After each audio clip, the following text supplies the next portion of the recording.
Votre carte SD ne s'affiche plus comme avant. Peut-être qu'elle demande à être formatée, peut-être qu'elle semble vide alors que vous savez qu'elle est pleine. Peut-être qu'elle n'est même pas reconnue par votre ordinateur.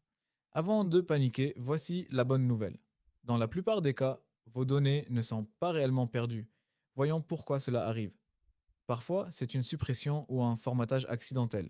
Parfois, la carte s'affiche en RAW ou demande à être formatée car la table du système de fichiers est endommagée, alors que les données elles-mêmes sont encore intactes. Parfois, c'est une corruption due au retrait de la carte en pleine écriture ou des dommages physiques causés par une chute, l'eau ou l'utilisation d'une même carte sur trop d'appareils différents, ce qui est aussi une cause fréquente de fichiers vidéo corrompus.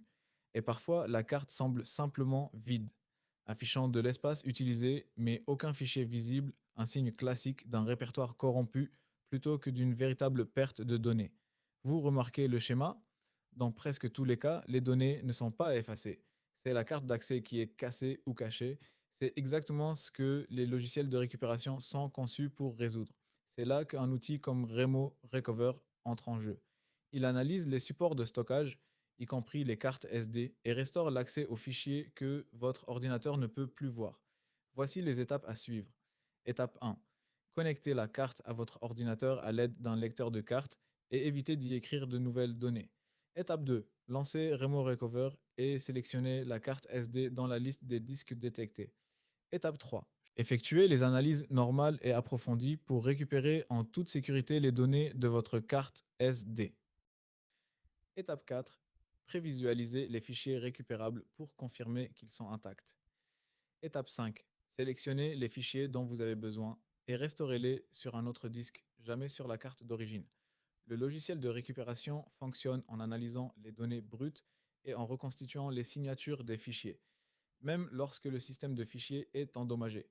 C'est pourquoi agir rapidement, sans écrire de nouvelles données sur la carte, fait une grande différence. Une précision.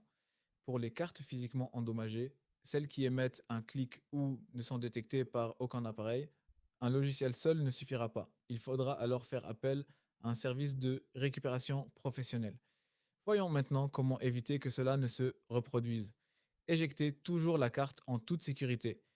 Achetez des cartes de marque reconnues auprès de revendeurs autorisés. Suivez la règle de sauvegarde 3-2-1. 3 copies sur 2 types de supports, dont une conservée hors site. Ne laissez pas la carte se remplir complètement et formatez-la directement dans l'appareil plutôt que sur un ordinateur. Évitez d'utiliser une même carte sur trop d'appareils différents. Manipulez-la avec précaution et remplacez les cartes anciennes avant qu'elles ne tombent en panne, plutôt que d'attendre les premiers signes. Les pannes de cartes SD font peur, mais ce n'est rarement la fin de l'histoire. Arrêtez d'utiliser la carte, récupérez vos fichiers et mettez en place ces précautions pour ne plus vous retrouver dans cette situation.